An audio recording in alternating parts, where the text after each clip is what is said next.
And welcome, everybody. This is the Sports Planet. I'm Bill Rayback, and we are going to continue with our NFL football preview. Of course, today was the opening games to the season. And, one thing about the NFL, love them or hate them, they do produce a good product. And we had some great games in the opening weekend. Let's get right to that. We're going to run these down, and then we'll talk a little bit about the games. We'll get into some previews. I'm going to do the Seattle Seahawks preview here prior to 8 o'clock. And then at 8 o'clock, we'll be joined by Travis Fenstermacher. We'll talk about the Tampa Bay Bucks. Tim Fillinger will join us to talk about the Green Bay Packers. Steve Smith will be on to talk about the Miami Dolphins. I'm sure Steve will be a little bit disgruntled by Seattle coming back and knocking them off. Then we'll have at 8:40, J.J. Rayback will be on and talk about the Jacksonville Jaguars. And then Greg Henning will wind things up at 8:50 as he'll talk about the New York Giants.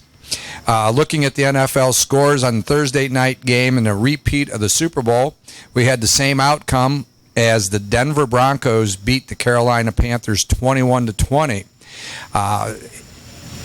Tampa Bay knocks off Atlanta 31-24. The Baltimore Ravens 13, the Buffalo Bills 7, Houston Texans 23, the Chicago Bears 14, the Green Bay Packers 27, and the Jacksonville Jaguars 23, Kansas City Chiefs 33, San Diego Chargers 27 in overtime.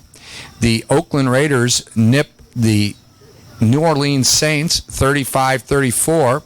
The Bengals just get by the Jets 23-22. Philadelphia swamps Cleveland 29-10. The Minnesota Vikings knock off the Tennessee Titans 25-16. We have the Detroit, a game that's in progress. We have Detroit 34 and Indy 34 with 37 seconds to go in the fourth quarter, so it looks like we're headed to overtime unless there is some miraculous ending. Talking about miraculous endings, Russell Wilson, for the 19th time since 2012, brings the Seahawks back as the Seahawks beat the Miami Dolphins 12-10 in the last 30 seconds of the game.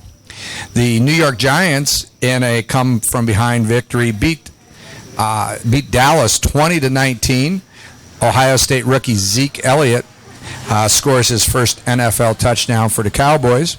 As we had just talked about, we have Detroit 34, Indianapolis 34. Later tonight, the New England Patriots and Jimmy Garoppolo play Carson Palmer and the Arizona Cardinals. Pittsburgh tomorrow night in the early game takes on the Redskins. And then in the late game, we have the L.A. Rams. Yes, the L.A. Rams. I can't say that I'm upset about that because I've referred to the St. Louis Rams for many years as the L.A. Rams. The L.A. Rams are back, and they will be playing the San Francisco 49ers in the late tilt tomorrow night. Looking at the scores, first I wanted to talk a little bit about what's going on with Colin Kaepernick and this whole Brandon Marshall and the whole protest in the NFL. These guys need to get over what's going on. I talked about last time that we were on, the NFL needs to get the politics out of the game. We've seen what's happened with ESPN. It's been damaging ESPN's ratings. People don't want to hear them talk about politics. If they want to watch politics, they'll turn on one of the news networks. And so they're not interested in hearing some sports reporters talk about politics. Now, are there politics involved with the game? Yes. But it's no different than what happens with Hollywood stars. A lot of the Hollywood stars will come out and take a political stance, and then we find people boycott their movies because they're not going to go see this because they're not any more an authority than you or I or anybody on the street as far as politics are concerned. Colin Kaepernick should concentrate on playing football, because if he doesn't, he won't be playing football anymore. He may end up in the CFL if he's lucky, and maybe even not that. So Kaepernick needs to concentrate. He got beat out by Blaine Gabbert. who was a cast-off of the Jacksonville Jaguars. So I think that Mr. Kaepernick needs to worry about his football career at this point instead of taking a political stance. I'm not saying that you can't come out and say something, but when you're not standing for the national anthem, then there's a problem. I don't agree with Barack Obama 99% of the time, but I still stand for the national anthem. Therefore, we're still all Americans, whether you agree with what's going on with Black Lives Matter or the police, or whether you don't agree with Barack Obama and Hillary Clinton's agenda. We still are all Americans, and that would go for Mr. Kaepernick too. So he needs to take that to heart and start standing for the national anthem, as do all the NFL players. They're paid very well by the people of this country to entertain us. And if they start not entertaining us because they become bores, they will find themselves either unemployed, or the NFL is going to struggle with their ratings, and they will have a TV contract coming up here in the near future. That all being said, let's get back to a couple of the games. The Raiders and the Saints put on a 35-34 game. And, the reason I want to focus on this one is it was a 2-point conversion late in the game. Instead of going for the tie, the Raiders make the 2-point conversion, and they go on to win. And, kudos to the Raiders. Being a Raiders fan in the past, I'm glad to see that they've come back a little bit to be competitive again. I would put them in a position where they are definitely one of the contenders in the AFC West. We look at Denver. Denver lost, of course, Peyton Manning. Brock Osweiler went on and had a nice debut with the Texans today. So, when we look at Denver, they have an unsettled quarterback situation at best. Still have a great defense, so that would have to give them maybe a little bit of edge, being the defending world champions. The Kansas City Chiefs, on the other hand, have the components. I guess we still look at Alex Smith as maybe being the game manager. If he's, and at some point, Kansas City's going to have to decide what they're going to do to move on. And then that brings us to the Raiders. The Raiders arguably maybe have the best young quarterback coming up in the division with Derek Carr. Derek Carr threw 319 yards to Amari Cooper. Primarily, Amari Cooper had 137 of those on 6 catches. Cooper is a great talent. The Raiders have put together a nice offensive team around Carr. Carr arguably is the best quarterback to come out of that draft a few years ago, with Johnny Manziel and himself and Blake Bortles and Teddy Bridgewater. Now, Teddy Bridgewater, of course, we don't know what's going to happen with him, as he had a severe knee injury which ended his season prematurely. So right now it looks like Derek Carr is the man out of that division, and he has been very successful in bringing the Raiders back to competitiveness. But I think the thing that is lost in this game is what Drew Brees threw for 424 yards. Drew Brees is 37 years old, and he still throws the ball like he's 25. I don't know how much longer he can play. He may be on pace for a record, another 4,000-yard season. He is a phenomenal talent. My question is, if I'm the Saints, and of course he is the face of that franchise, but if I'm the Saints and I know that I've got to rebuild, and Drew Brees, let's face it, he could be an injury away from being through. I think it would have been wise for them to shop him around. Now, I can't believe that there wouldn't be a buyer for Drew Brees. Drew Brees can take that team that is a quarterback away and take them to the Super Bowl. So if I'm a team that has and there's windows of opportunity. We've seen it in sports. Teams come through. They've got that 4 or 5 year period of time when they're on top of the game. They have the best talent. Sometimes they need a component, and they'll make the move. Baseball's very similar to that. When we get the July 31st trade deadline, teams will go out, and if they're really serious about winning the World Series, they will make a move or two that will put them in a position so they can close the door, so to speak. Same thing would apply with the NFL. If Drew Brees could go into a franchise and be the difference between them just making the playoffs and getting to and winning the Super Bowl, I think you have to make that move. Breeze's performance tonight was his 14th 400-yard game of his career. Just amazing. That's all you can say about it. His primary target was Brandon Cooks. Cooks had 143 yards receiving. They've got some great, Willie Snead, DJ Hayden. Of course, they've got Michael Thomas from Ohio State. And so when we look at that, they've just, and Michael Thomas, matter of fact, looking here, he caught 6 passes today. So the Saints offensively are always going to be formidable. Their defense hasn't been quite the same since Targetgate, when they supposedly were targeting Brett Favre. As I like to take that from There's Something About Mary's line. And, call it what you want, but the Saints defense has never really come back since that point. So when we look at that game, congratulations to the Raiders. Nice job by the Saints. How the Saints are still, reeling defensively. So it looks like something's got to happen for them to get back into the swing of things. Let's talk a little bit about my preview, and that's the Seattle Seahawks. When I look at the Seahawks, they just a couple years removed from playing in the best of. It's interesting with the Seahawks. When Pete Carroll came in, they made the playoffs at 7-9, and that division was generally regarded as the worst division in football. Within 2 years, it went from being the worst to the best, as the 49ers went to the Super Bowl and got beat by the Ravens. And then, of course, the Seahawks come back and win the Super Bowl, romping Denver. And so when we look at that division has been a juggernaut of a division. Now, the 49ers, have had incredibly bad luck. Kaepernick alone, we talked about him a little bit. He's a little bit of a knucklehead, so we don't know how that quarterback situation is going to play out.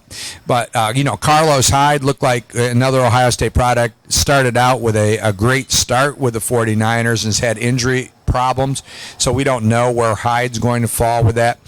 They've had a number of problems with linebackers where they've had really severe knee injuries, not to mention they've had a couple guys retire just at a young age. So, the 49ers went from the penthouse to the outhouse very quickly. The St. Louis/LA Rams, the Rams have had a great defense over the last few years. They've not been able to match that offensively. Of course, Jared Goff coming in, it was hoped that Goff would be able to take the Rams to that next level. It doesn't look like that'll be this year. So the Rams are always dangerous. They always give the Seahawks a hard time. And then, of course, when we look at the Cardinals are the defending divisional champs. Carson Palmer's done a wonderful job. Carson Palmer, however, is just like Drew Brees. He is a sack away from a dislocated collarbone, maybe some type of injury that would end his career. The Cardinals are a very talented team. Larry Fitzgerald, what a season coming back last year. But I still like the Seahawks. I call them the New England Patriots of the NFC.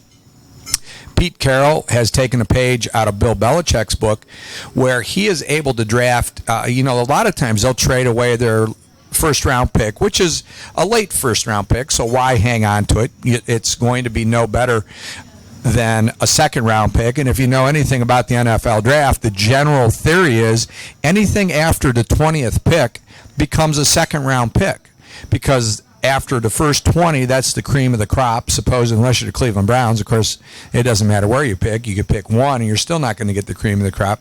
But the thing is, with that in mind, Seattle and New England have a habit of trading out of the first round, picking up numerous second and third round picks, and they do their homework, and they find outstanding players from that aspect. So, from looking at from that point of view, the Seahawks have done a great job. I think that they will be right there with the Cardinals. As I say, the Cardinals, we remember a couple years ago, Cardinals started out undefeated and they lost 3 quarterbacks and got to the playoffs and weren't even, they were down to their 4th quarterback and just could not move the football. Same thing can happen for them. I believe that Seattle will win that division. I would call that for a 12-4 record. I think they'll go 4-2 their division. They'll split with the Cardinals. They'll split with the Rams.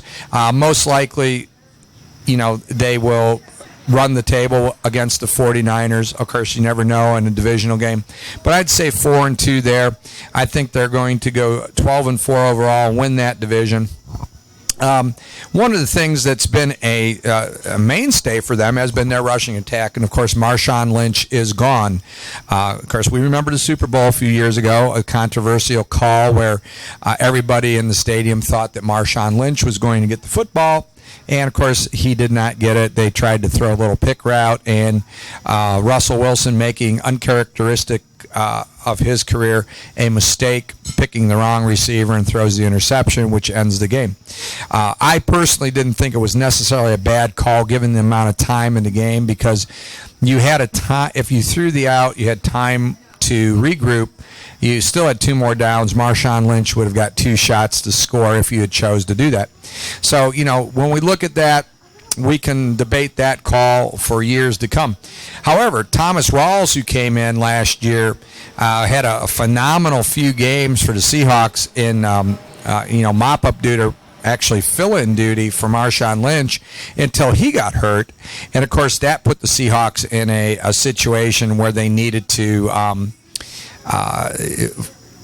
develop some running backs. They picked Alex Jones out of Arkansas, who is projected to be a decent running back for the Seahawks. So when we look at that whole thing, I think Seattle's running game is going to be as strong as it has ever been. Receiving-wise, they've got Jimmy Graham. Jimmy Graham really didn't figure into the Seattle offense real well last year. I think given another season, Jimmy Graham can be a very productive part, especially with Russell Wilson liking to run bootlegs and hitting the short crossing routes. Jimmy Graham can be just a beast for them.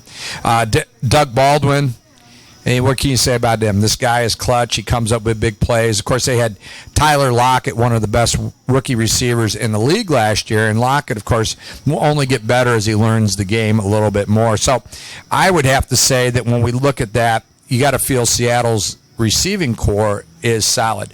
Now, where Seattle's had problems, and Russell Wilson is one of the most sacked quarterbacks in the league next to Ryan Tannehill, which was kind of funny because Tannehill and Wilson played today in the Seattle 12-10 victory.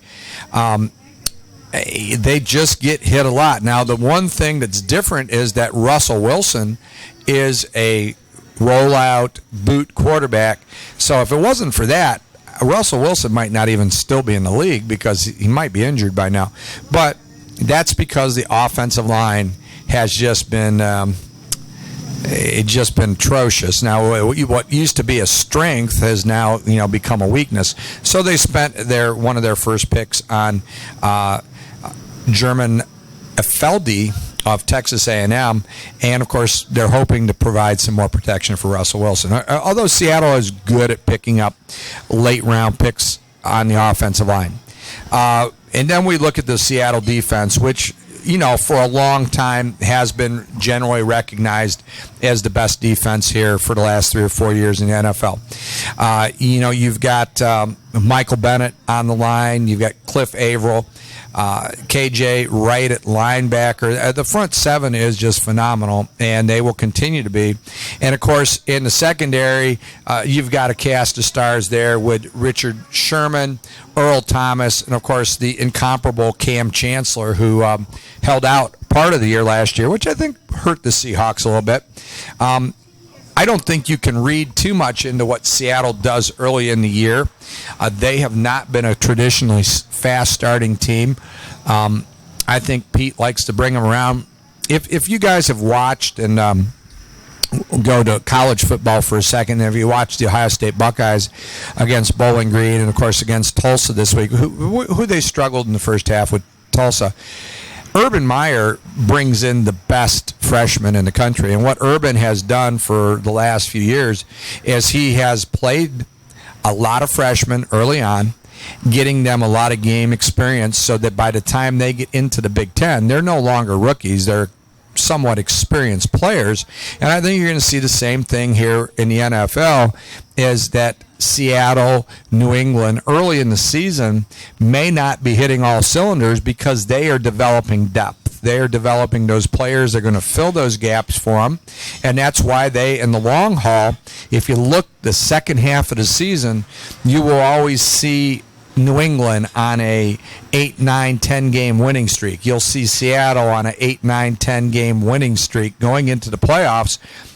And momentum is huge. To come into the playoffs with that kind of momentum puts you in a position where you're going to win in the NFL. And, of course, Seattle and New England have done that better than anyone over the last few years, aside from Denver. And, kudos to Denver. They were able to beat New England. If New England can score a touchdown in last year's game, New England wins that game.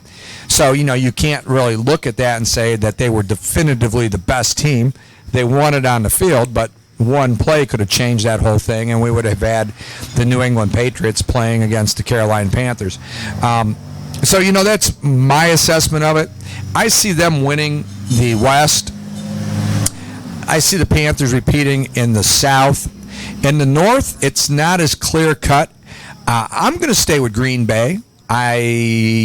What's happened with Minnesota with Teddy Bridgewater going down, I'm not a Sam Bradford believer. So that trade, I think, was highway robbery. I think Philadelphia walked away with that with just how that occurs. That just shows when a team's under pressure to win right now, the kind of moves they'll make. So, I've got to go there. I've got to give the nod to Green Bay. And I'm going to go with the Dallas Cowboys, even though you have Tony Romo. I think Tony Romo actually over the last few years has not been one of the premier quarterbacks just strictly because he's not on the field. And you can't be the premier quarterback if you can't play. Dak Prescott, I think they're going to find there's going to be some growing pains early on, but I think Prescott will end up being a good quarterback for them. And I suspect if that you see Dallas at 6-1, or 8-2 as they come into Game 11 when Romo's coming back, I think they're going to have a nice retirement ceremony for Romo, and the baton will be handed to Dak Prescott.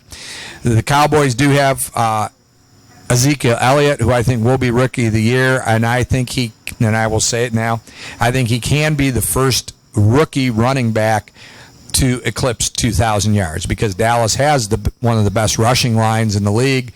You're putting a phenomenal rookie running back, good combination, and Dallas obviously is going to have to rely on the run. Even though they lost today, I think that will right itself, and I see Dallas winning that division.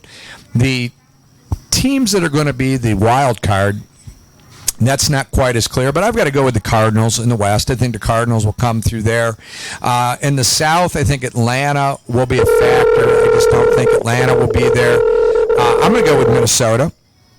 And then winning I'm going to go with Green Bay. I think Rodgers is getting towards that point in his career where he's going to want to try to get there again. So I'm going to go with Green Bay. And I see Green Bay and New England, and I believe we have Travis Fenstermacher right now. Travis, how you doing tonight? Oh. Well, we're going to bring Travis back. Travis Fenstermacher is going to talk about the Tampa Bay Bucks, and we'll talk a little bit about Jameis Winston and his performance today. So we will see how this all works out. But, so it was, a pretty... I predict a good season for the Seahawks. I don't know that they can get back to the Super Bowl. I think their line will end up being their Achilles tendon. But, we will see how that works out. And I would say that Green Bay would be... Your call has been forwarded to an automatic voice message. So hopefully we'll get Travis on here. looking at some of the NFL games, we'll get back to taking a look at that and see where we're at with the some of the scores. We are looking here at, as I said, the Giants 20, Dallas 19. Looked like the Giants were dead, but they were able to come back. And of course, Eli Manning. Your call has been forwarded. So it does not look like at this moment our Tampa Bay preview might be somewhat abbreviated here. We've got the this is not updated, so let's take a look and see what we've got. But we had one game in progress, which was in overtime, and right now it is went final. Detroit beats, and how they got 39. It was 35-35 in overtime, and it has 39-35 Detroit. And so I'm not quite sure how that happened, but as we get details, we'll pass those on to you. But it appears that the Detroit Lions start out well. Matthew Stafford had a decent game, and I think for Detroit, that's got to be exciting because of all the they had one of the best defenses in the league 2 years ago, and now they've went to a point where they don't have a defense that is that's comparable. And then Zach Rayback was supposed to be here a little while ago, and we were going to talk about his team, the San Diego Chargers, and ask him a little bit about the Chargers. The Chargers are going to be down a little bit. They do have Melvin Gordon. I think Melvin Gordon's going to be a good running back for them. The Chargers just have a lot of holes right now. Phillip Rivers, another quarterback who I really look at this point, and I'm really surprised that the Chargers didn't part way with Rivers to try to package something to get some picks, maybe get a player, send Rivers to a situation where perhaps he could win a Super Bowl late in his career. I know that there was talk about him going to Tennessee when Marcus Mariota was picked up. And, I think that might have been a great situation for Mariota if Rivers had went to Tennessee. Mariota could have sat a year behind Rivers. Rivers is obviously one of the great quarterbacks of all time. Now, there's a debate, and I know that some of the people that I talk NFL football about, they will debate the greatness of Phillip Rivers, that he's never won a Super Bowl. And that is true, but I will say this about Phillip Rivers.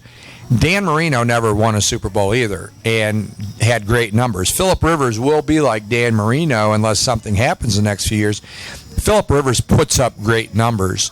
It hasn't always translated into victories. Of course, we know the situation with A.J. Smith when the Marty Schottenheimer years, when LaDainian Tomlinson was there.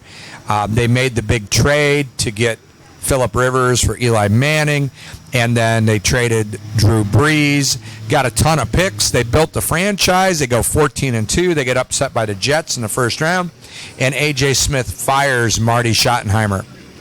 Really gutted the franchise at that point. LaDainian Tomlinson has just publicly said in recent years that was the best team in football. They were great on defense. They were great on offense. They had a hiccup. They got beat. And the general manager, who obviously didn't get along with Marty Schottenheimer, fires Marty. And that was the end of the Chargers at that point. They couldn't. I brought in Norv Turner, and Norv could never get him over the top, which Norv hasn't been able to do that anymore. When he was his best performance as offensive coordinator for the Cowboys during the 90s, and that's always been his strength, I would say. Norv as an offensive coordinator, he's not been really successful anywhere as a head coach. So the Chargers, with the Raiders coming around and the Chiefs' defense and the Broncos' defense being so tough, in one of my all-time favorite divisions growing up, what used to be the AFL West, which is now the AFC West, I think Chargers are probably looking at finishing last this year, and they won't be Cleveland Browns bad, but they will win probably only 4 or 5 games, which will put them in a position maybe to rebuild, and we'll see what happens with Phillip Rivers. Do they move him? Does he move on? We don't know. But, we have to assume that San Diego is going to be in that situation where they're going to make some moves here in the near future to bolster that team. And, of course, tonight we've got some people calling the Super Bowl preview between the Patriots and Cardinals. I'm going to ask Tim when he gets on, what happens to New England? And, this happened with Drew Bledsoe when he was the quarterback for New England. He got injured, and Tom Brady came in, and Tom Brady never relinquished the reins for how many ever years was that, 16, 17 years. Are we looking at a similar situation if Jimmy Garoppolo takes them to 4-0? Does Bill Belichick have to make that decision again? And if you know Bill Belichick, he will make that decision. So it'll be an interesting game tonight, Cardinals and Patriots. New England will have a lot of new faces. They always do. They're able to go in the free agent market, pick up Julian Edelman's, and come out and turn them into all-pro players. Wes Welker was not a household word until he got with New England. So when we take a look at those type of things, we've just got to look at this and assume that this is going to be an opportunity to see what Garoppolo can do against maybe one of the other best teams in the league. As I said, I see the Cardinals getting into the playoffs. I do not see them beating the Seahawks, but they have in the past, and so we will see if that happens again this time. We'll move on here. We're going to take a look at a couple other results. We had just talked about the Chargers and the Chiefs. In a game that was really maybe closer than people expected, we had the Green Bay Packers 27, and we had the Jacksonville Jaguars 23. Now, I'm going to take a look here, and we're going to take a look at the box score on this.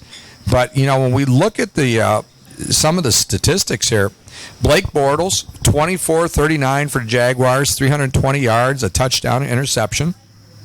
Their rushing game still is a little bit weak. TJ Yeldon, 21 carries for 39 yards, not an impressive afternoon.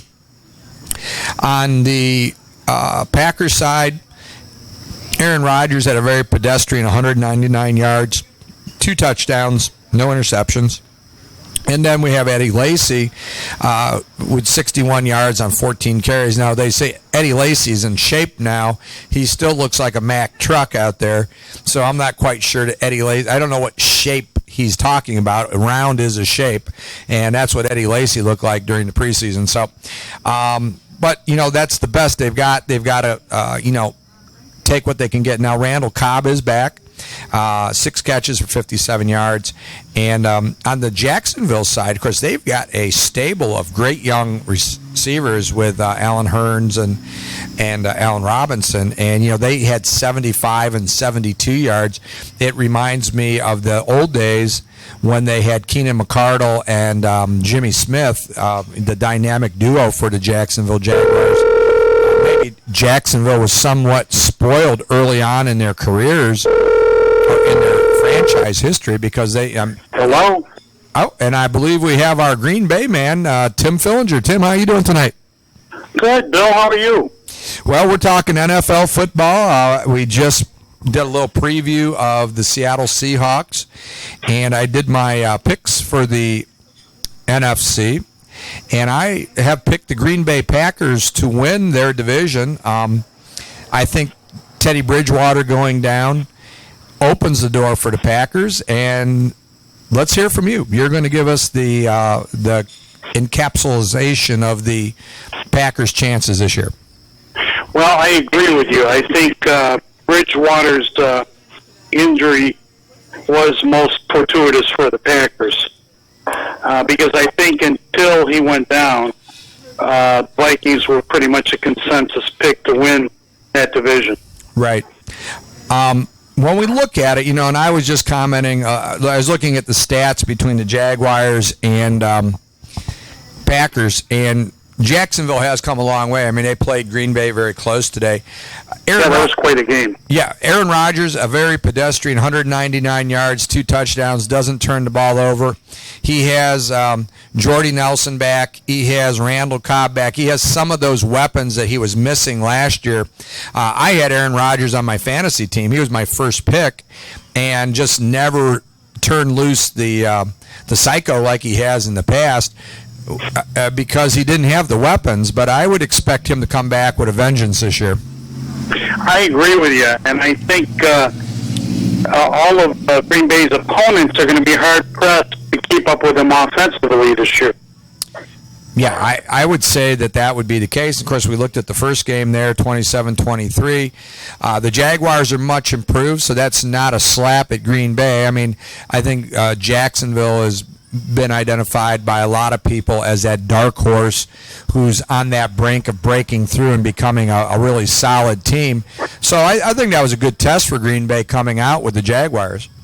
Sure, I agree. And I think, speaking of the Jaguars, I look at them a lot like the Raiders of last year. Yeah, I agree. I mean, they've got a lot of talent, and I think they're on the cusp of really developing into a good quality playoff type team. When we look at Green Bay, one of there's been a lot of criticism over the years about their defensive play. That's really been identified as their Achilles tendon, which has prevented them from going any farther than the playoffs. Have they improved? I mean, they have Clay Matthews, a phenomenal player, but I mean, where do you think they are? Well, I tell you what, I think when it comes to Green Bay's strengths and weaknesses, I think their linebacking core is both. And what I mean by that is, I think their starting linebackers are a strength. Right. But I think they lack depth in that area. Okay. And as you know, Bill, football being the game that it is, every team's going to have injuries during the course of the season. Absolutely. So it's just a question of who gets injured and when, and how much a part of that team that they are. Green Bay right now, their offensive line as well is strong as a starting unit, but I'm not sure about their depth. Right. And I would say this about Green Bay. I wouldn't say that they've drafted poorly. They are not a spectacular drafting team, though. I mean, they get some good players, but they're not drafting the kind of impact players that you would like to see them get, whether it be on defense or offense, where they're a component away from being that the Super Bowl team. I think they've swung and missed quite often here in the last few years in the draft. Well, they have, but I think their philosophy has been a little bit different. They've drafted players that kind of fit into their system. That's true. And I think a lot of times they pass on bringing in a superior athlete that could really help them. Right. And, I think one of the areas, and we look at the running back situation, and I was watching the preseason games, and they were talking about how Eddie Lacy came back in shape, and I said, well, just before you got on, I said, well, the only shape I see with Eddie Lacy is round. Yeah. I mean, he did look good at times today during the game against Jacksonville. Right. And, he had, 61 yards, and he had a 28-yard run. So, they always say one of the rules of thumb is, and although he didn't make it, if you have one 20-yard run during the game in the NFL, chances are you'll have a 100-yard game. Yeah, I think that's a good measuring stick. No pun intended. Yep. Yeah. So, but you know what? That points out another thing about the Packers. I think their receiving core, with the return of Jordy Nelson, right, is one of their strengths. Right. But I think they're a little bit weak in depth at running back as well. Yeah, I mean, I'm looking at the guys they've got here, and they get Randall Cobb and Aaron Rodgers were their second and third leading rushers. Then you got to go down to John Starks down here with 4 carries for 7 yards. And it doesn't say much about the running back situation. And let's face it, in the NFL, running backs are not a dime a dozen anymore. I mean, if you get a good running back, that's kind of a rarity. Well, that's true. And, of course, with the pounding that they take, it's rare to get a good one, and then even more rare, keep them healthy for too long. Yeah, I agree. I mean, I just don't see how that in the NFL, if you know, it's now to the point where you've got to have the two running back system, where you've got your starter, and you know the Bengals with Jeremy Hill and Giovanni Bernard. Those two guys, you know, that's kind of back to like the old Miami Dolphins when they had Jim Kick and Larry Zonka and Mercury Morris. They had three running backs, and each one of them was a little bit different, you know, where Zonka was the power back, Kick was kind of could run with power, he was a good third down guy, and then Morris was just a flat-out speed guy. I think that's what you need anymore to be competitive in the NFL is you got to have some depth at that running back spot. Well, I would agree with that. The caveat being, let's take the Packers. When you've got a quarterback like Aaron Rodgers, right, and you get a good stable of receivers for him, guys that he works well with, and, you know, if you have just a minimal running game, I think you got enough to go pretty far in the playoffs. Yeah, and I think, you know, when we look at it, I don't see the NFC North, you know, it's a kind of a situation there with Sam Bradford. I had commented that I think Philadelphia took the Eagles to the cleaners because, you know, if they had waited one day, they could have had Mark Sanchez and not had to give up a first-round draft choice. Right. And no matter how you look at Sanchez, I would say he and Bradford are cut of the same cloth. And at least Sanchez took the Jets to the AFC Championship game, so you could even say that he has a little bit more experience from a playoff standpoint. Well, plus he's been healthier, too. Oh, you know, the concern with Bradford is how many more knee injuries is he going to sustain before he's done? Right. And I don't think he won a lot of fans with how he handled the Carson Wentz situation in Philadelphia, kind of being a crybaby. Instead of stepping up and saying, okay, so the better quarterback's going to win, so I'm going to prove that this rookie isn't going to come in and take my spot. And instead he complained. He wanted to be moved, right. And he got his wish, and, you know, a lot of pressure on him now. Because if he does not do the job in Minnesota this year, this could spell his last chance to start. I mean, he may stay in the NFL, but he will be a lifetime backup after this if he's not able to. I think anything less than the championship game for the Vikings is going to be considered a disappointment. Oh, I agree, and I think the Vikings' opponents this year are going to try to load up on Adrian Peterson and try to take them away as much as they can and force Sam Bradford to beat him. Right. And like you said, that puts more pressure on Bradford. Yeah, I'm just looking here. You know, I wanted to pull this up because I have the numbers here, but it was a less than impressive performance for Adrian Peterson. I believe Peterson only ended up with like 29 yards today, and that's a wow. You know, and here's the thing with Peterson, he's an older running back now too, and another thing is 2,000-yard running backs don't have a great amount of success coming back after they gain 2,000 yards. No, they don't. It's like they hit their peak, and then it's kind of downhill from that point. Well, you know, it's like the other rule in the NFL is that if a running back carries the ball 400 times in a season, they are probably going to have the rest of their career is going to be downhill after that. And, you know, if you remember Larry Johnson of the Chiefs, he had 400 some carries the one year, and he never did regain that form after what looked like he was going to be one of the great running backs in the NFL. Yeah, you're right. That's a good observation, Bill. Yeah. So I guess we'll see what happens with that. Let's take a look at the prediction for Green Bay? How do you see them turning out for the season? I mean, in terms of wins and losses? Well, of course, everything's predicated on how healthy they can stay during the course of the season. Right. I mean, if Aaron Rodgers goes down, that changes things completely. Yeah. As I'm sure you would agree. Yeah, I absolutely. But based on what we know right now, I could see them going 12-4, maybe 11-5, and winning the Central Division. Okay. Now, how do you see that playing? Oh, what about the other divisions? How do you see the West and the South and the East playing out?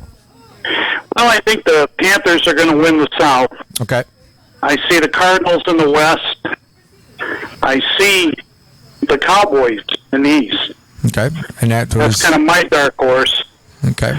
And I also see the Vikings and the Seahawks making the playoffs as wild cards.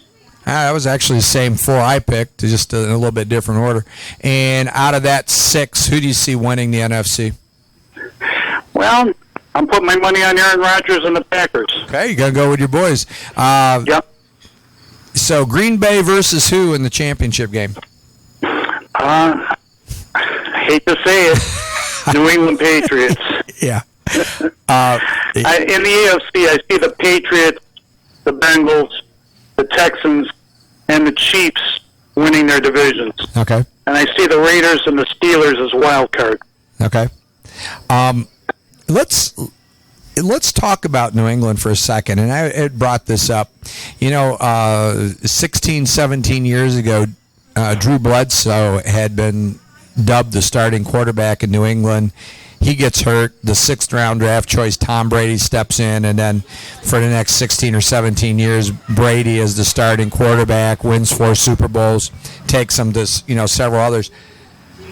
What if Jimmy Garoppolo is 4-0 through those first 4 games?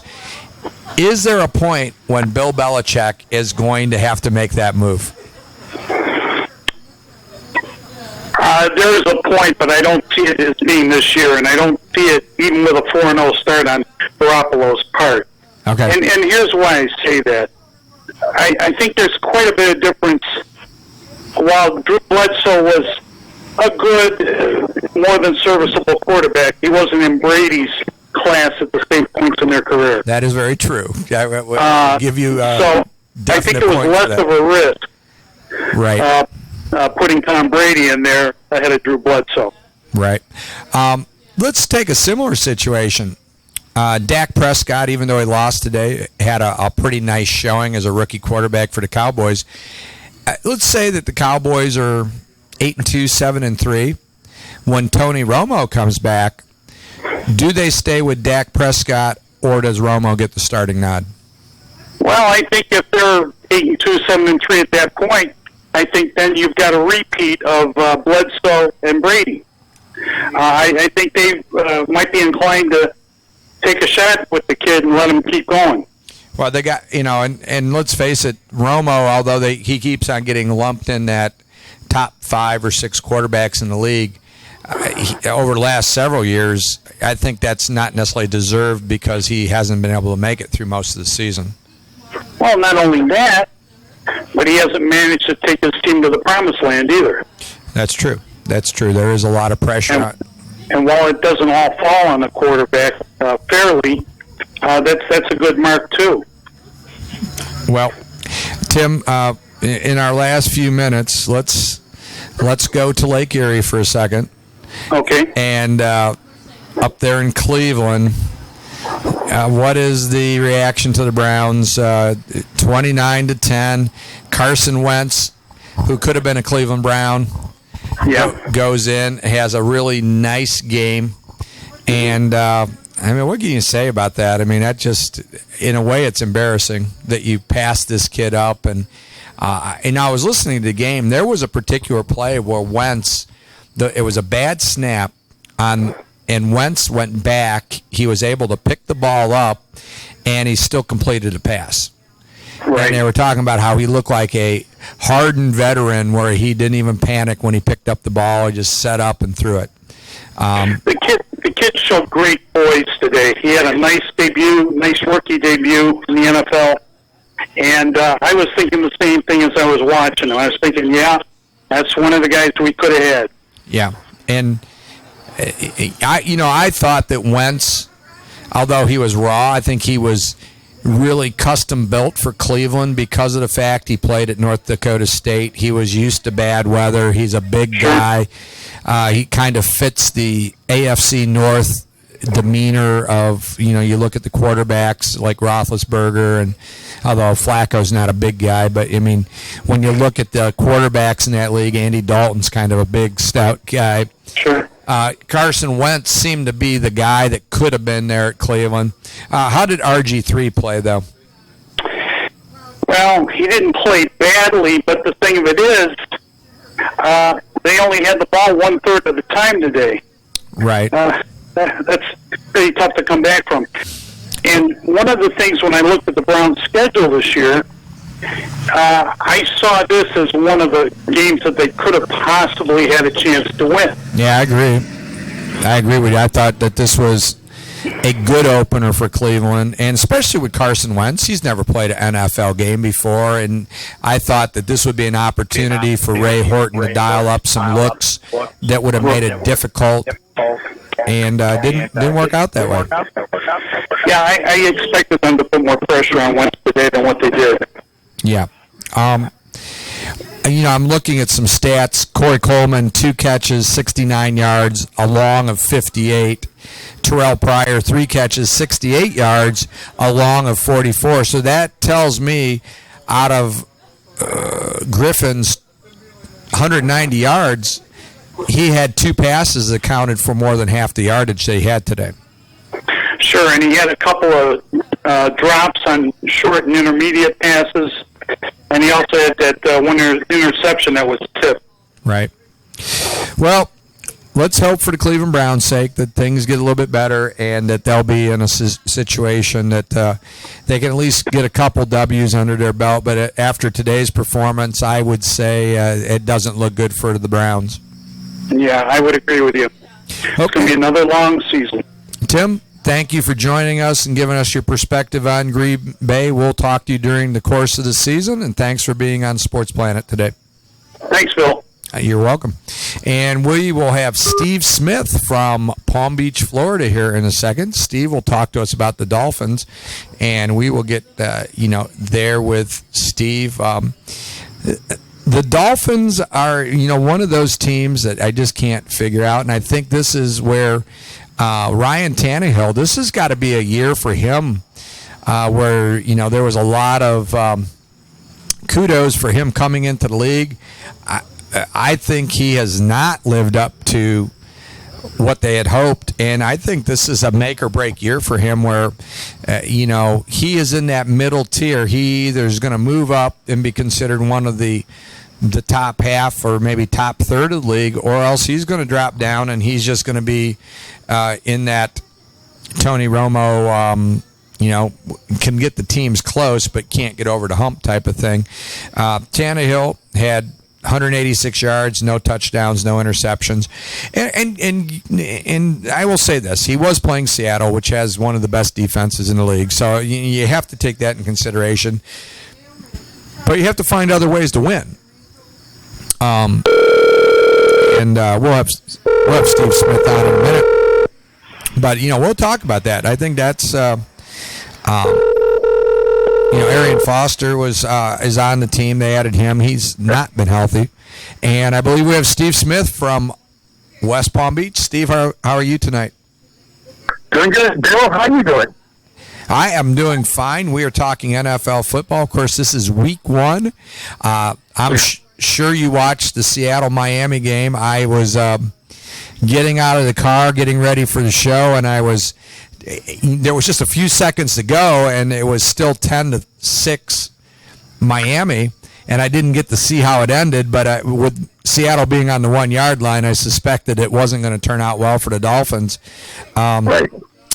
Give me a perspective on the Dolphins this year. Excited? I mean, what's the buzz down there in Florida? Is this going to finally be the year when the Dolphins, get past New England, get past the Jets, and make a dent in this division? No, not at all. I mean, I'm seeing the same things. I'm seeing a lack of running game, seeing a lot of the same mistakes. For some reason, we like to call timeouts on defense, and I don't know what that's all about either. Yeah. I saw they called that timeout at the end there, and they said that, I guess being nice, the commentators on the radio said that it looked like Miami might be a little bit tired, and they were attributing it to being the first game of the year, but hey, they're NFL athletes. Right, exactly.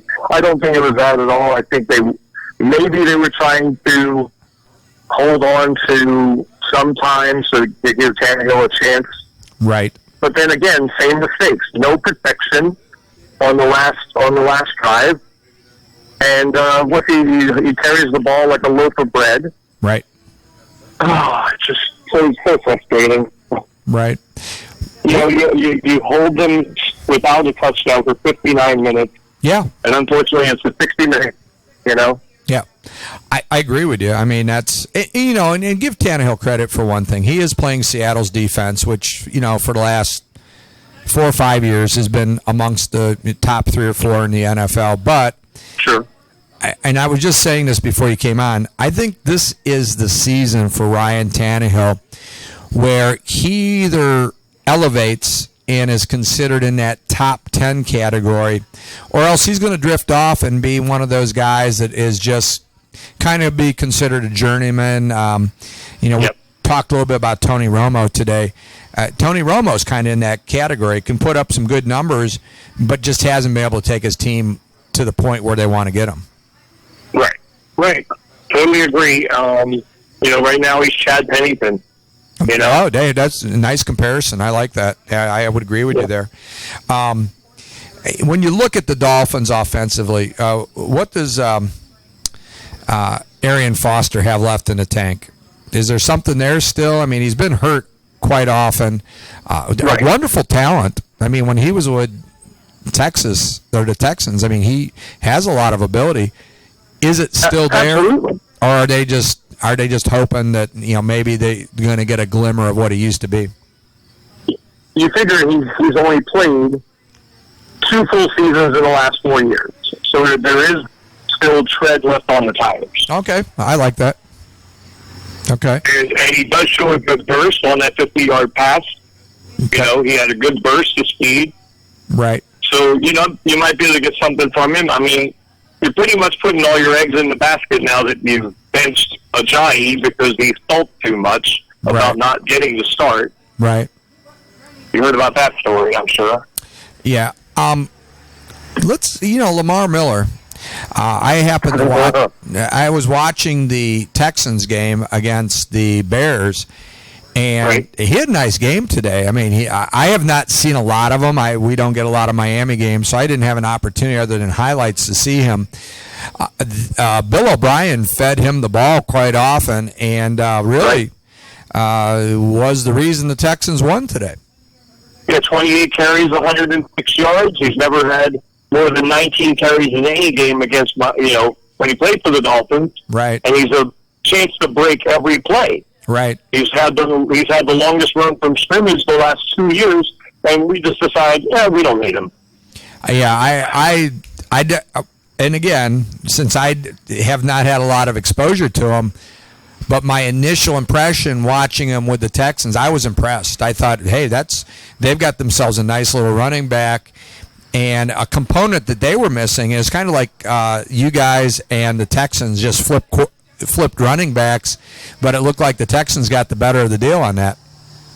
I totally agree with that.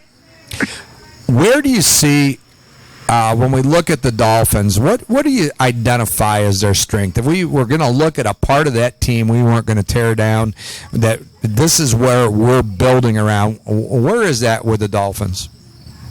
Building around? Yeah, I mean...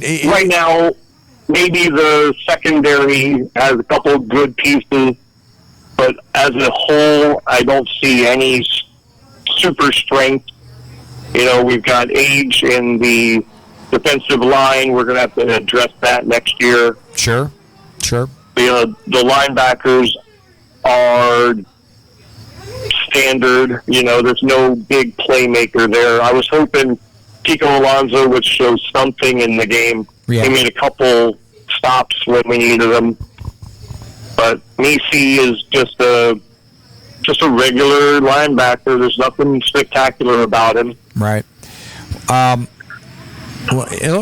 offensive line, is it... where do you put that when you look at the NFL? You look at their division. I mean, are they mediocre? Or are they above Yeah. it? I mean, so you would say that that's probably in the long run could be a weakness for them, especially if there were some injuries that occurred. Oh, absolutely. I mean, you've got Tunsil now starting in left guard.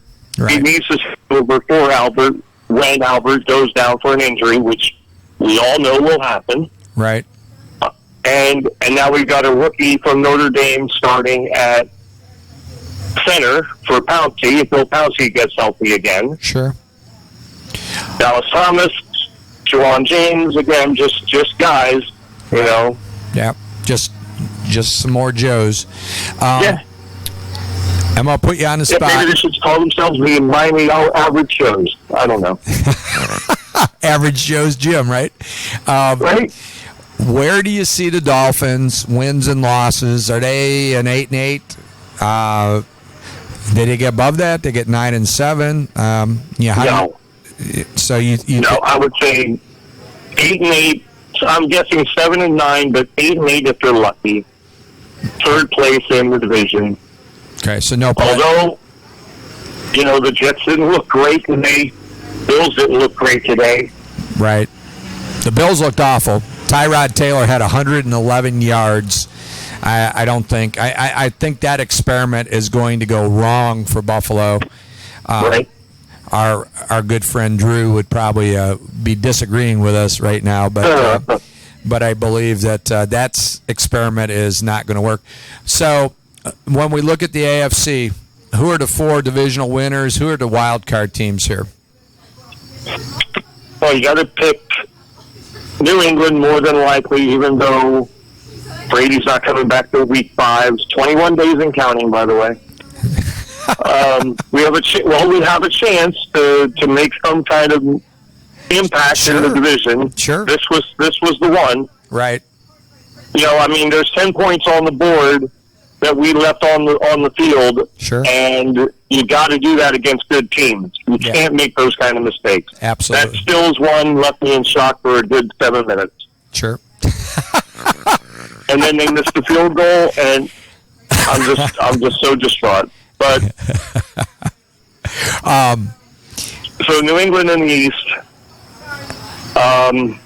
Pittsburgh for sure. Okay. I think they're strong top to bottom. Okay. I like Kansas City. Okay. I like Kansas City a lot. I think Andy Reid's built himself a darn good team there. He's got Alex Smith at quarterback, and he still has multi-dimensions. He can throw it deep, run it. Right. And I'm riding Houston. Okay. So I there's really like Houston a lot. there's our 4 winners of the wild cards. Let's give the wild cards to Cincinnati. And I think Denver's going to be there. I really do. Even though it's Trevor Siemian, I think they showed enough on D. Right. I give Denver. Who comes out of that mess in the AFC? We'll see if you. Based on what I saw today, Houston. Oh. Now they lost Brian Cushing, I guess, for 6 or 8 weeks. Right. But Watt, Clowney, Wolford, and that's ball hawking secondary. Okay. Good. I like Houston. And then Super Bowl. Arizona. So we get Arizona and Houston, and who's going? Arizona, Houston. Who walks away with the Lombardi Trophy? Larry Fitzgerald in his final year. Wow, I like that. I like that finish.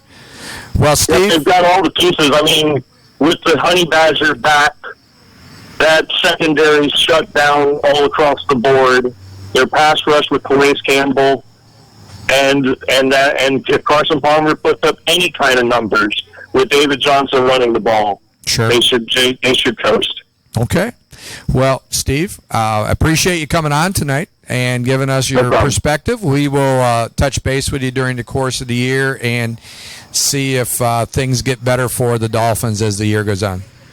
Yeah, we'll hope. Yes. Also, I just wanted to say that, based on my appearance 2 weeks ago, it's obvious that I cannot pick college football because two of my final four went right out in the first week. Well, all I can say Although- is one loss doesn't really change anything, True. We saw that happen with Ohio State a couple years ago. An early loss, you can recover if you can run the table from that point.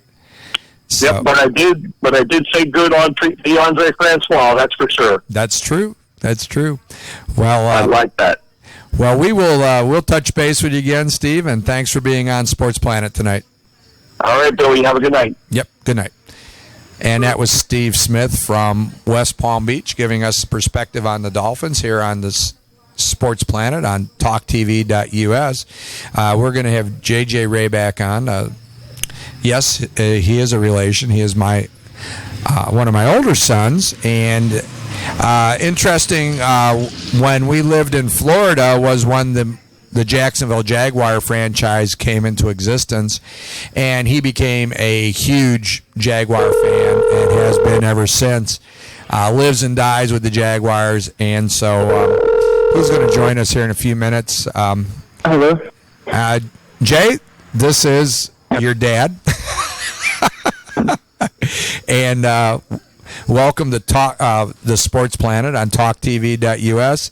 Wanted to talk to you a little about your Jaguars. I gave an intro to you about how you grew up a Jaguars fan, and I know this coming into this year, it seems to be an exciting year for the Jaguars. Upbeat, even though they lost their game, it looked like it was a good game. Why don't you talk a little bit about that Green Bay game and your perspective on what you saw out of the Jaguars? Yeah, I actually got to watch the game today, but every sportscaster I saw said that was probably the most exciting game they saw all day. And it was really back and forth all game, and it really came down to one turnover. Right. I think it was the only turnover in the game, which was Blake Bortles' interception, which really wasn't even his fault. Right. But, I mean, you could really just see that he's getting to that elite quarterback status. I mean, he's not there yet, but he's making his reads, and, he can see the field a lot better than he did in the past 2 years. Sure. It was a great game. I really didn't agree with the last call at the end of the game, a bubble screen.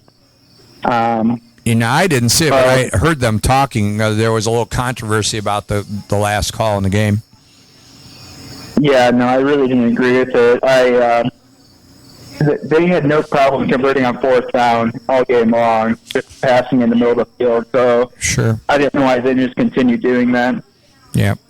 Do you think that it was in an effort to catch it and get out of bounds, or they just any rhyme or reason to the call?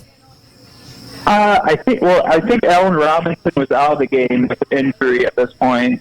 Uh-huh. And he had converted 3 of the 5 fourth downs that game. So I think they were trying to try something different.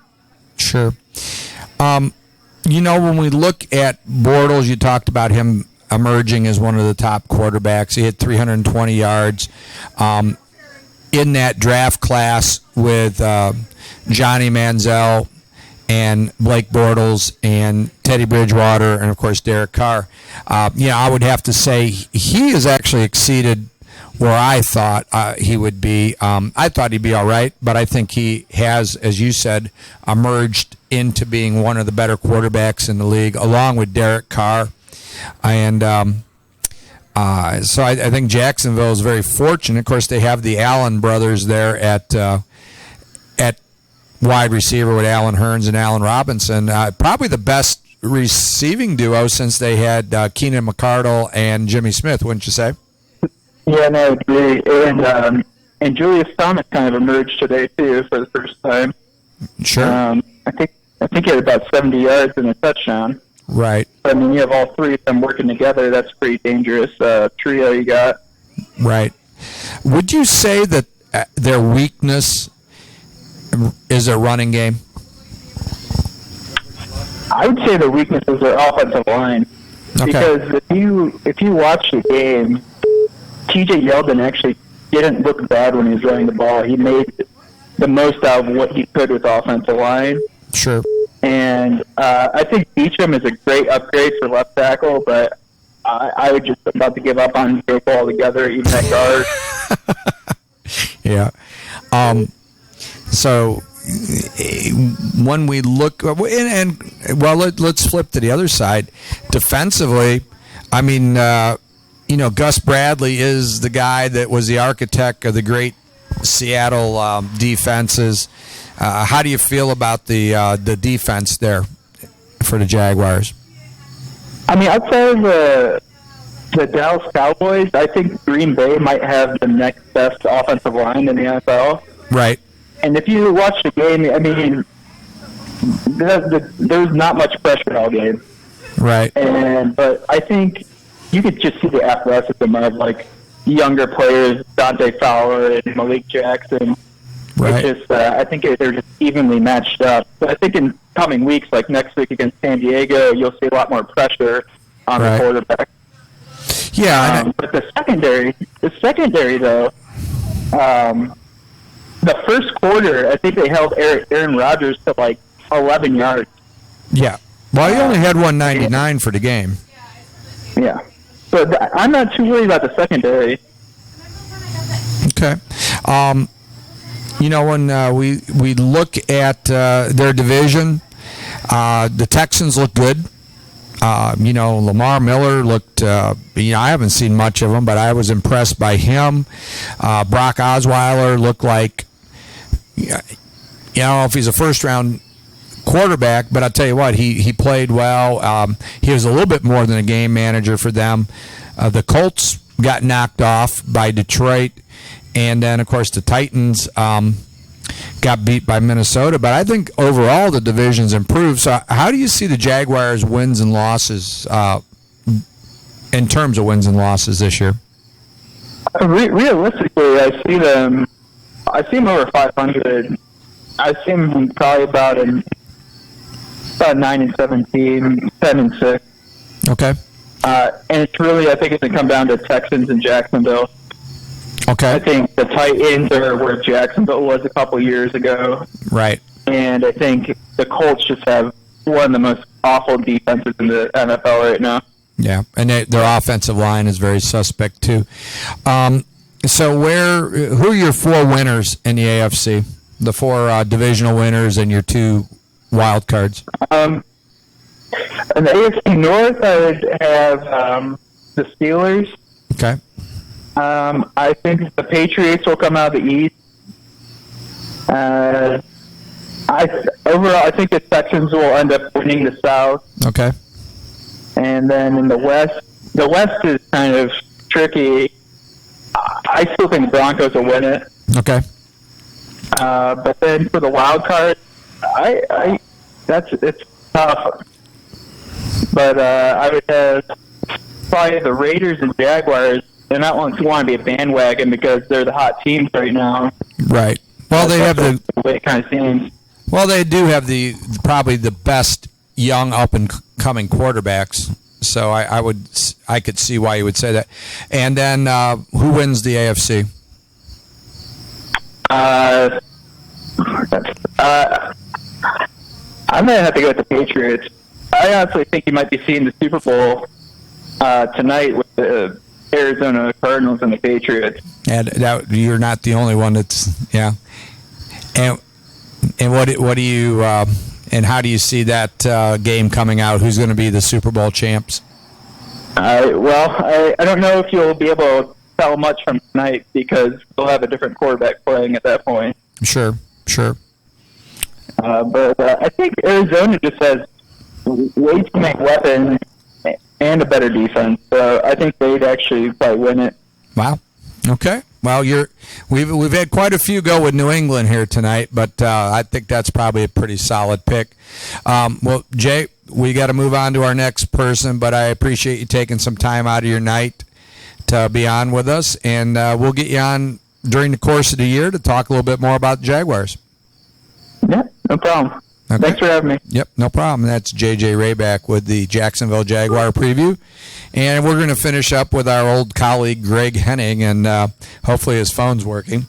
So we will get him on. And he has graciously decided to talk about the New York Giants since he is a Yankees fan. And he makes a yearly trip to New York for whatever reason, I don't know, to go see the Yankees play. So he said he would do the Giants. And so at least the Giants won their first game. That was more than I thought they'd do this year. So, Greg Henning, how are you tonight? I'm doing well. How's everybody else doing? We're doing fine. You're our last guest here tonight on Sports Planet on Talk TV. They always say that you say the best for last. Yeah, well, in that case, we wouldn't be doing the Giants, but... Yeah, you got that right. But the Giants did win today, to my great surprise. I did not see that coming, but looking at that game, I think everybody's excited to see Ezekiel Elliott, and I think Zeke played a good game for his first game in the NFL. But the Giants had a little bit more and were able to pull it out in the end, and Eli Manning, he's not necessarily pretty, but he continues to get the job done. And so what's your analysis of the game? Yeah, I was able to see a little bit of it. Fortunately for the Giants, Dallas' defense is pretty bad. They haven't been too good for the last few years. Right. I actually had Dallas winning this game. I had the Giants losing, so that kind of changes things for me. But the Giants defense, if they're able to get back to anywhere near the production of their Super Bowl run, they're going to be a solid team. Right. They're going to be able to outscore some teams, especially if Victor Cruz can get rolling. Who, he had the game-winning touchdown reception tonight opposite Odell Beckham Jr. So if they're able to do that, get a little bit of a running game, and then keep Eli Manning upright, they should, in that division, which is not very strong to say the least, they could be able to make a run at the playoffs. Yeah. Now, you talk about their defense. Obviously, they are not the defensive teams that Bill Parcells or even Tom Coughlin had. So, I guess that can be their Achilles tendon. Also, is that their defense is going to have to come through if they're hoping to win that division. I think so. And Tom Coughlin is always a tough, coach. And Ben McAdoo stepping in for Tom Coughlin in his first year, it was the offensive coordinator for 2 years for the Giants, so he is an offensive background as well. So if anything's going to slide, it's going to be the defense, and the offense should be able to stay consistent. Sure. When we look at, and we've talked about Eli Manning in the past, in my opinion, he has been a highly overrated player because of the last name, but he does have 2 Super Bowl victories over New England to his credit, so I guess we can't take that away from him, but it is an awful division, and how do you see it playing out? Yeah, I think most of the teams are around 500. I had Dallas finishing about 7-9, 8-8. So today I'm looking at 6-10, 7-9. But that all changed. Tony Romo going out. He holds in the postseason. He has been a pretty good season, regular season quarterback. But with him going, that's going to be tough. Even with a good offensive line, you have a rookie running back and a rookie quarterback. That's going to be tough to win a lot of games. Philly, I have Philly winning 5, 6, 7 games. Sure. With a rookie quarterback, it's going to be tough. I know they went out and beat the Browns, but the Browns we just went over the mode again. Yes. The Redskins, I think the Redskins can be the wild card. I think they have more scale on offense and defense combined. Right. Especially with the secondary that they have, and guy that picked up from Carolina had changed, getting back to I just don't see Kirk Cousins being that good of a quarterback. I have Washington 8-8. I have the Giants at 9-7. But with this win, I think I'm going to come up to 10-6. Hey, Greg. This is our weekly callback. You want to give us a call again? We're getting a little breakup on it. So, are we going to call him? Oh, he'll. Okay. Rick's going to call you, and so we'll be back with you in a second. So we'll have Greg back in a second. He probably got his phone on eBay or something, and so that's why he has these problems. But we'll get him back on, and we have our weekly static with him. So I might be where he lives. Maybe he might be live next to a nuclear power plant or something. You know what, Greg? I think do you live next to a nuclear power plant or something? No, I used to. I think NSA tapped my phones again. Brock upset with you or something? That's for another night. yeah. That's for the Razor's Edge, right? Yes, it is. So we're looking at around a 500 season for the Giants. How do you see the four divisions playing out? Can you say that again? How do you see the four divisions? Who do you see being the champions in each of the NFC divisions? I think I'm going to go with the Giants in the East. I'm going to go with the Packers in the North. I was going to go Minnesota, but they have Sam Bradford. He's proven he can't win that many games. Right.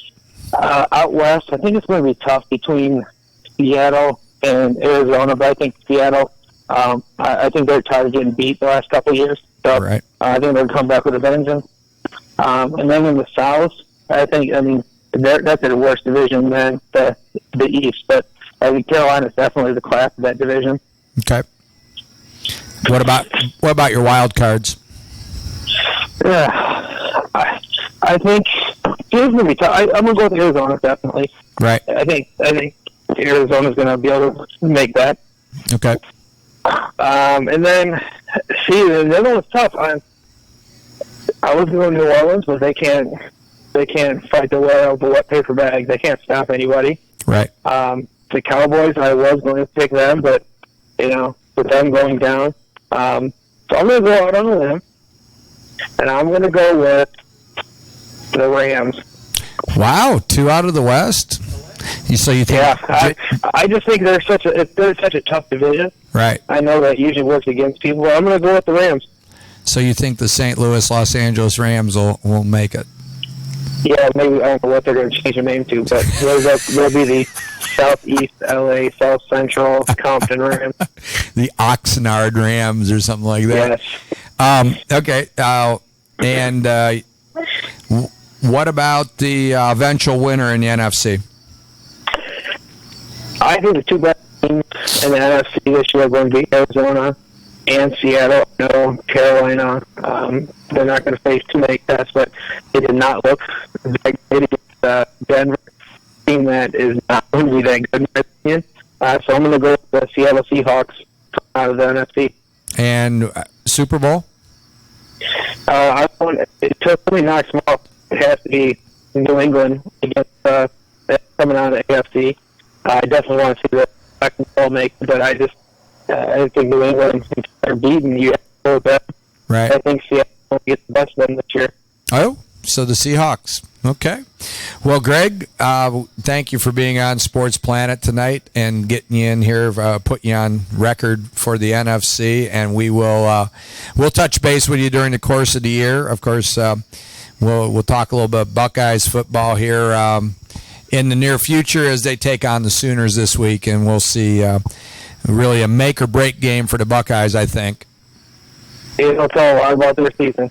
Yes, and if they play like they did against Tulsa, that will not be a good one for them. But you also have to wonder if Urban had buttoned things up a little bit because he knew Oklahoma was coming the next week. I think it's a combination of that, the weather, and young kids feeling good about themselves after a 77-point performance week before. Yeah, practice probably isn't going to be a lot of fun this week at Ohio State. No, I wouldn't imagine that. Yeah.